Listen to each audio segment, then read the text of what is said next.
আব্বা, ও আব্বা, হ্যাঁ গরুটা কি সত্যি বিক্রি করে দিবেন? হ্যাঁ বিক্রি করে দেবো। ওরে না বিক্রি করলে হয় না, ওর জন্য আমার অনেক খারাপ লাগতেছে। চিন্তা করিস যা, ঈদের পরে আব্বাই তোরে বাসুর আরেকটা কিনে দেবো। এটা তুই পাইলা বড় করিস। ওর সাথে আমি ছোটবেলা থেকে বড় হয়েছি, ওর জন্য অনেক কষ্ট হয়। আচ্ছা আচ্ছা, হুন হুন, মন খারাপ করিস যা বাপ। গরু বিক্রি করে ঈদের জামা কিনে দিমু, ঈদের দিন বন আছে দিমু যা। নতুন জামার টাকা দিয়ে কি ওর মায়ের কাছে না যাবে? আমার তো এখনই কান্না আসছে আব্বা। মন খারাপ করিস যা বাপ, মন খারাপ করিস যা। হরিণে কখন হাঁটতে যাবেন? গরু হাটে নেওয়া লাগবে না, আমাদের মেম্বার সাহেব বিকালে আসবে গরু নিতে। দামাদামি হয়ে গেছে, অ্যাডভান্সও দিয়ে গেছে।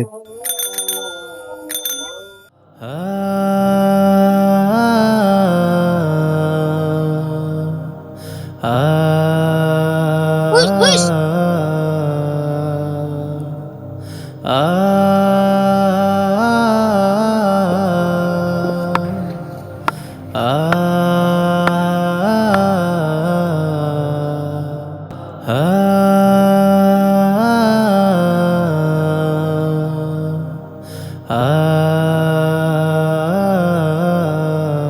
সোহেল ভাই, ও সোহেল ভাই। সালাম আলাইকুম রাকিব ভাই। ওয়ালাইকুম সালাম। ওই নুহান ভাই, এজন্য স্যারটা নিয়ে তো ভাই, কি অবস্থা আপনার? আলহামদুলিল্লাহ ভালো। কালকে তো ঈদ, আমি চেয়েছি ঈদের দিন একবার গরুটা নেওয়ার জন্য, তাহলে আমার জন্য সুবিধা হয়। কারণ ওই বাচ্চা কাচ্চা চাইতেছে গরুটি একটু দেখার জন্য, এই জন্য আজকে নিতে আইছি। যেটা বসেন। ভাই বসেন। হ্যাঁ ভাই, একবারে ভালো কামই করছেন। আর গরুটা একটু সাবধানে রাখেন, অপরিচিত কাউরে দেখলে খালি গুতাইতে আসে। শুধু আমার নুয়ানকে কিছু করে না, ছোটবেলা থেকে রাখতে রাখতে পোষ মাইনা গেছে। কি হইলো ভাই?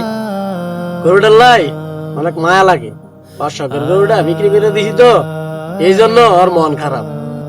আসেন ভাই, গরুটা নিয়ে যান।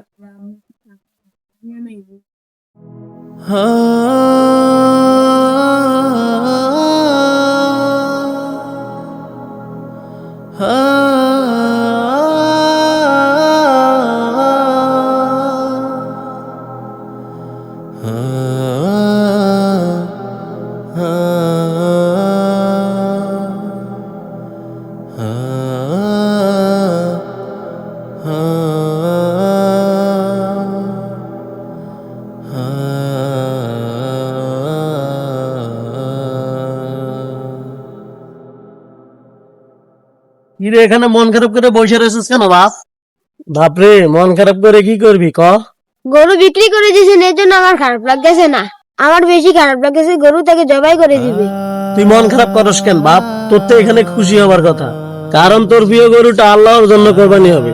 আর সাধ্য থাকলে গরুটা আমি কোরবানি দিতাম, কারণ আল্লাহ প্রিয় জিনিসটা কোরবানি দিতে বেশি পছন্দ করেন। কোরবানির কাহিনী তো সেটাই বলে যে প্রিয় বস্তু কোরবানি দাও। নবী ইব্রাহিম আলাইহিস সালাম তার আপন পুত্র ইসমাইলকে কোরবানি দিতে গেছিল, পরে আল্লাহ খুশি হয়ে ওইখানে একটা দুম্বা এনে দিছেন।